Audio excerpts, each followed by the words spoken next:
Ahora y enfocarnos en el panel 3. El panel 3 está orientado a la demanda de inocuidad por parte de los consumidores y la irrupción de nuevas condiciones sanitarias en el acceso a mercado.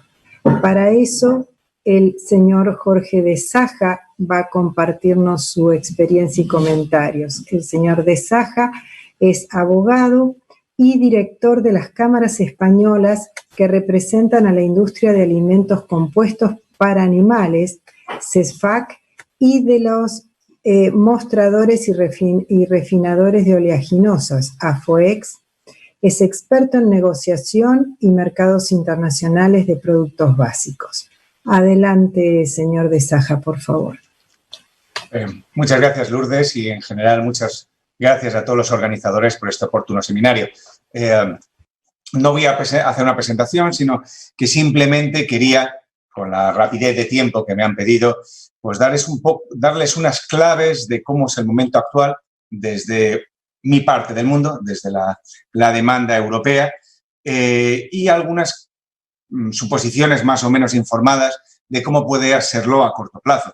Yo represento a las cámaras de los molturadores y refinadores de oleaginosas y de transformadores industriales de commodities que exportamos de todo el continente americano y de otros orígenes, pero que nos interesa hoy del continente americano, pero voy a intentar dar esas claves muy breves desde nosotros, o sea, los primeros consumidores, las primeras industrias de transformación, y también un poco atreverme a intentar dar las claves desde el punto de vista del consumidor final, el consumidor de todos. En parte porque también dirijo otras cámaras de productos alimentarios transformados finales y en parte por dar un poco más de interés a mi exposición. A ver, empezando yendo por los hechos, la buena noticia es que el consumidor europeo no percibe esta pandemia, no ha percibido esta pandemia como un problema de seguridad alimentaria, como lo percibió en el pasado otras situaciones.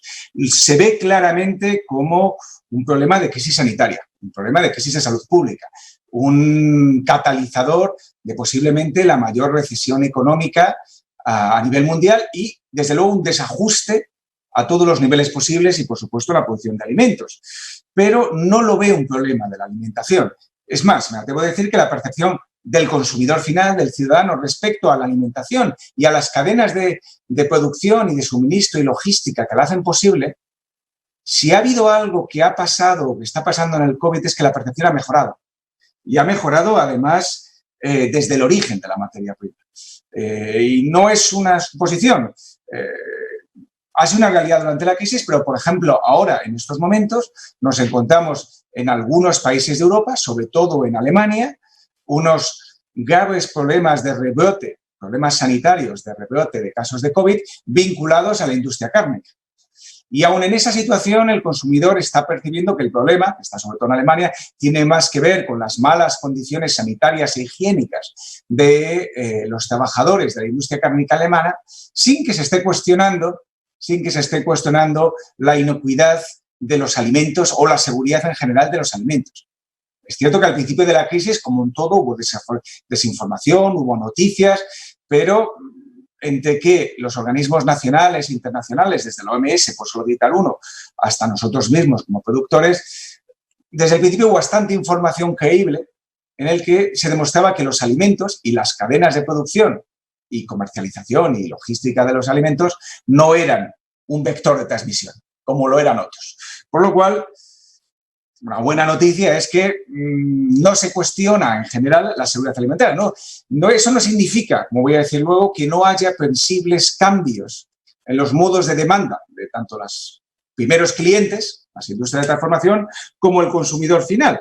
Pero lo bueno es que en general no se está cuestionando la seguridad de los alimentos. Y hasta es de agradecer, supongo, que ciertos términos que hasta ahora no salía de la prensa técnica de nuestros mundos, temas como sanidad animal o zoonosis, que antes eran términos desconocidos, ahora se manejan con cierta soltura en la prensa general e incluso por el consumidor, lo cual es bueno, porque cuando realmente tengamos problemas de seguridad alimentaria, creemos un consumidor más informado.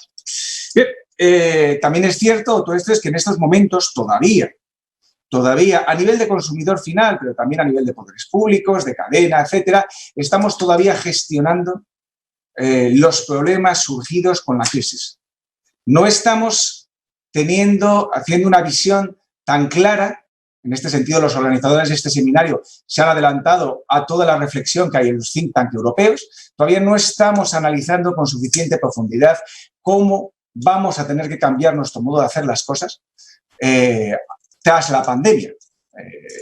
ICA lo está analizando, yo creo que es el primer think tank serio que veo estos días que está trabajando en ello. Todavía estamos gestionando el presente y desde el punto de vista de las exigencias, por ejemplo, las administraciones públicas, lo que nos están pidiendo es que sigamos asegurando lo que hemos asegurado en los últimos meses, muchas veces con ayuda de ustedes, que es que todas las cadenas, todas las logísticas, que toda la cadena de producción y de alimentación, desde el origen de las materias primas, cuando es un origen europeo, hasta la capilaridad más pequeña de la distribución comercial, no se han interrumpido, como sinceramente no se han interrumpido.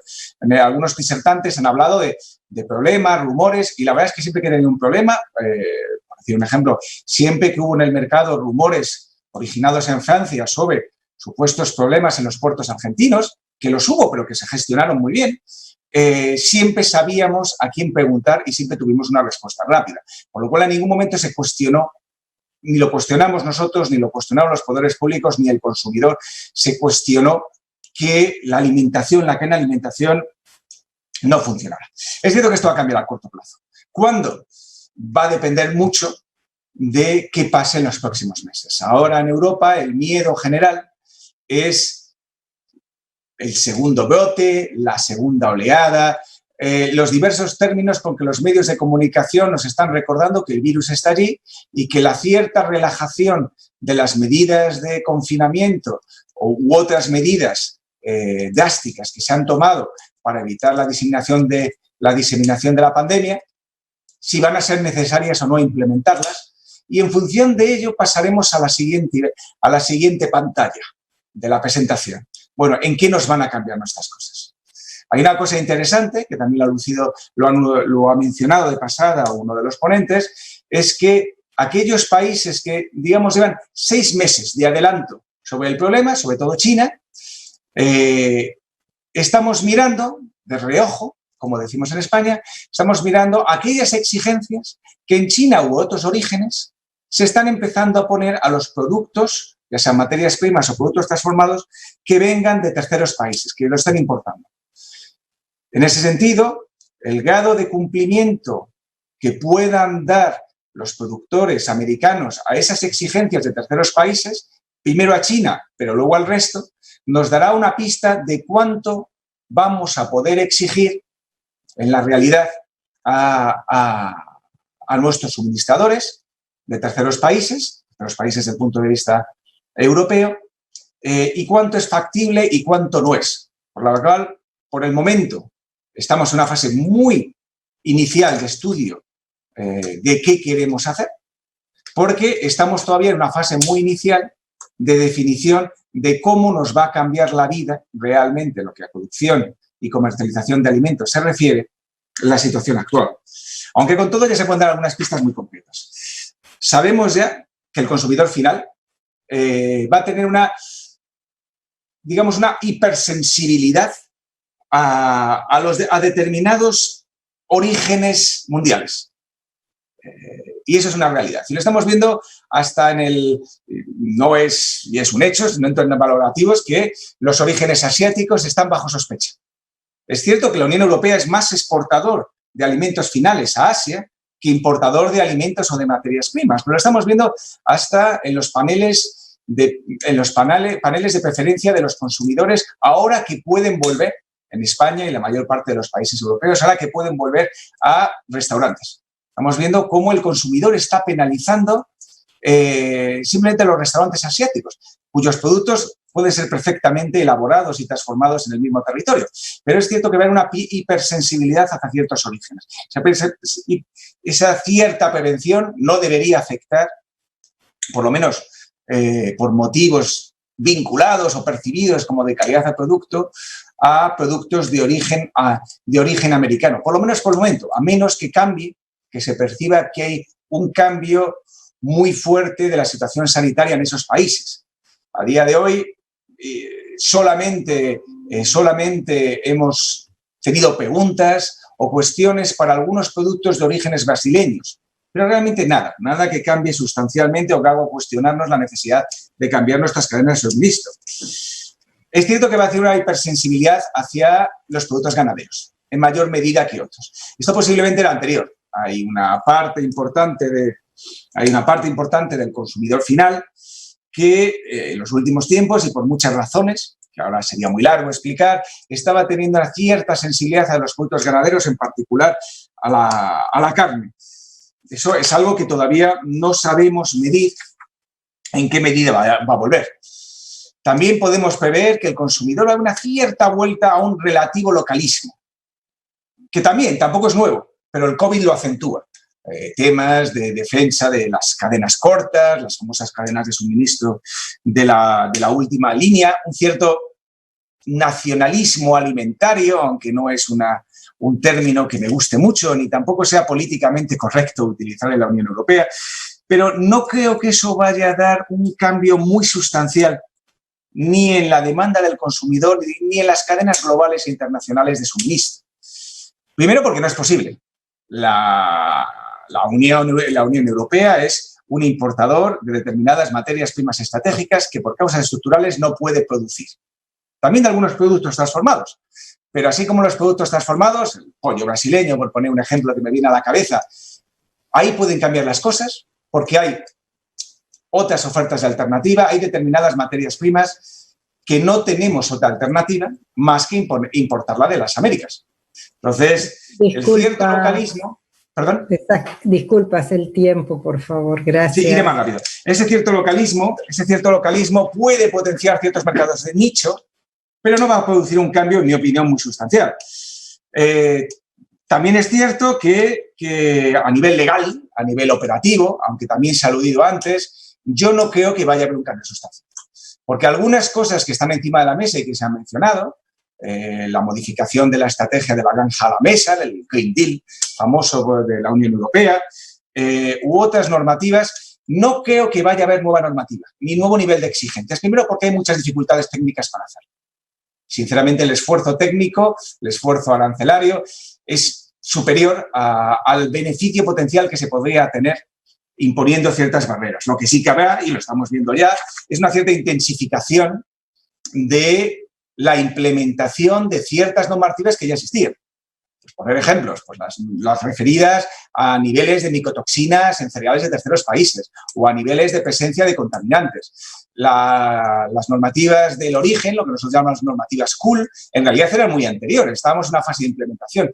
Puede que haya, para satisfacer la necesidad de que el consumidor europeo se sienta más seguro, puede haber una mayor intensificación en la implementación, pero tampoco creo que cambie de manera sustancial, entre otras cosas porque nuestros sistemas de control sanitario están exhaustos a nivel de recursos humanos y presupuestariamente, por lo cual no creo que ahí vaya a haberlo. Pero entrando en y resumo no elimino toda una parte de lo que iba a decir, las conclusiones es que a nivel de realidad, de qué necesidades vamos a tener que importar, a nivel de marco normativo, en la teoría o en la práctica, el existente o lo que sea, no creo que el COVID nos vaya a traer cambios muy sensibles, ni siquiera cambios en general. Va a haber una cierta implementación, hay una poca confusión, hay una mayor necesidad de información que está siendo a su vez una oportunidad para una aceleración de la implementación de la digitalización, pero sí que es cierto que a breve plazo el consumidor, cuando ahora estemos dejando de estar preocupados o tan preocupados por cómo pagamos la factura de la crisis, que ha sido económicamente devastadora para la Unión Europea y para España en particular, si puedo hablar, el consumidor quiere un punto de tranquilidad. Y ese punto de tranquilidad yo creo que es una oportunidad para aquellos proveedores de alimentos y materias primas que primero no sean de orígenes sospechosos, y segundo, una oportunidad para profundizar en algo que ya estábamos haciendo y que es el demostrar a nuestro consumidor final que hay un valor añadido en la producción sostenible, sustentable, como dicen ustedes, de alimentos, desde el origen hasta el consumidor final. Eso no solamente satisface las exigencias de la granja a la mesa, sino que además en las circunstancias actuales es un valor seguro, es un valor real y que es percibido como tal del consumidor. Por lo cual esta crisis no va a dar tantos cambios en la realidad como va a dar oportunidades de determinados alimentos, determinados países y determinados modos de producción, ponerlos más en valor al consumidor final. Por lo cual yo me quedo con esa visión positiva y no les quito más tiempo. Muchísimas gracias. Muchísimas gracias, súper interesante, un punto de vista diferente. Muchas gracias. Ahora, como cierre de panel 2 y el panel 3, pasaríamos a hacerle una pregunta a Denise, que es referida a cuál ha sido la evolución de las notificaciones de medidas desde la irrupción de pandemia, específicamente sobre alimentos, y si sabe la desagregación por mercados particularmente. Gracias. Ok. Como dije, quizá lo dije demasiado breve por el tiempo. Las medidas, la base de datos que nosotros tenemos de medidas no arancelarias, hacemos una recolección más bien a nivel anual. Es cierto que en América Latina lo tenemos un poco más seguido para estos países, porque trabajamos con ALADI y ellos son capaces de hacerlo un poco más seguido.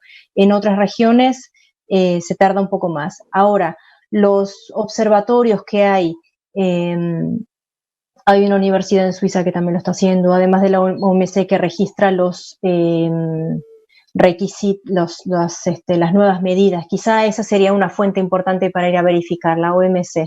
Tienen una página especial para COVID. Pero es todo muy reciente y muchas veces los observatorios se basan en, bueno, notificaciones oficiales, pero también en artículos periodísticos que salen digamos, que se ven por ahí. Entonces, la información no es oficial y hacer estadísticas, decir cuánto es para este sector o cuánto es para esto, o para esta región o para este país o de este tema o del otro tema, es un poco arriesgado porque por la fuente, por el tipo de fuente de información que se está usando. La base de datos que nosotros hacemos sí permite hacer análisis estadístico, pero porque se hace con otra metodología, que es mucho más sólida. Claro, la contra es que lleva un poco más de tiempo de implementar. Entonces, hay que usar las dos fuentes, yo diría, para saber las cosas que han sucedido hasta fin del año pasado. Se puede usar la base de datos de la UNTA de MNA, NTM en inglés, y para saber lo que ha pasado en los últimos 2 meses, buscar otras fuentes que hagan monitoreo. Y ahí yo no recomendaría que se hagan análisis estadísticos sobre eso. Gracias.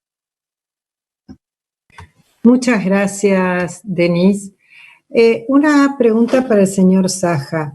Teniendo en cuenta que en este momento América Latina y el Caribe estamos gestionando la cuarentena, ¿cuáles crees que son las medidas que deberían implementar tanto América Latina como el Caribe para no caer en el listado de países sospechosos? Entiendo que se refiere desde el punto de vista de producción de alimentos, más que desde el punto de vista de medidas sanitarias para la población, sobre lo que no me atrevería a opinar. Sí, estamos hablando de alimentos. Sí. Realmente, como todo es medible y cuantificable. Y además tenemos todos la ventaja de que siempre ha habido un país que se ha equivocado antes que nosotros. Entonces, la respuesta sería la respuesta fácil es decir, no hacer lo que algunos países han hecho mal, que es primero, no tomar medidas sanitarias específicas relativas a la producción, almacenamiento y transporte de alimentos, que por otro lado no es física nuclear. Son perfectamente accesibles recomendaciones y medidas tomadas a nivel internacional, recomendadas por organismos internacionales, hechas en otros países y que pueden adaptar con bastante facilidad. Ese sería el primer consejo. Busquen la información que la hay y es fácilmente disponible, lo que se ha hecho y lo que no se ha hecho en otros países. Y la segunda, intenten que todo el mundo sepa que lo han hecho.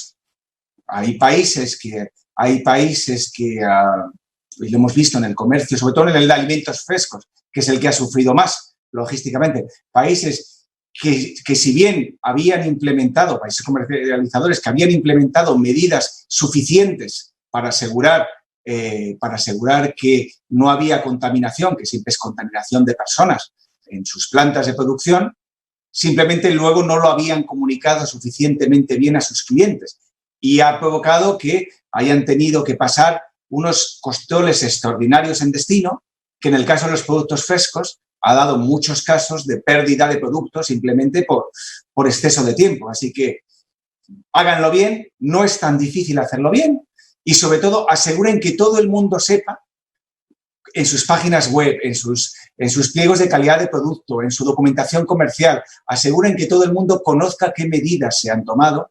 y les será más fácil sobrevivir en la situación actual. Muchas gracias. Muchas gracias, señor Saja. Le pediríamos unas últimas impresiones y es básicamente en relación con, desde su perspectiva, ¿cómo se le transmite tranquilidad al consumidor? Es una buena pregunta. La verdad es que en este caso y diferente de otras pandemias es más fácil que las anteriores. Era muy difícil explicar al consumidor, y estoy hablando hace unos pocos meses, la incidencia de la peste porcina. Muy difícil porque es un problema técnico, es un problema de sanidad animal, es un problema que además, aunque no afecta directamente al hombre y se afecta a los animales, es muy difícil convencerle de que no afecta. En este caso es más fácil porque la Organización Mundial de la Salud, los organismos internacionales, pues la enorme magnitud de la pandemia hace que el conocimiento sea mucho mayor, por lo cual el consumidor está bastante más informado. Eso para empezar. Nosotros es más fácil.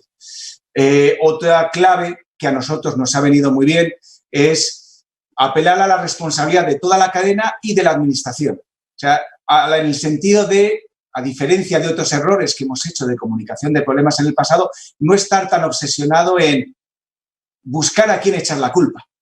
Está claro que la alimentación, desde el principio sabíamos que no era el vector de transmisión, pero también es cierto que la alimentación la hacen, la producen, la comercializan, la empaquetan, la fabrican, la venden personas y las personas somos el vector de transmisión. Por lo cual, nos ha venido muy bien trabajar en cadena, trabajar con nuestros proveedores y trabajar con nuestros clientes, trabajar incluso en la comunicación.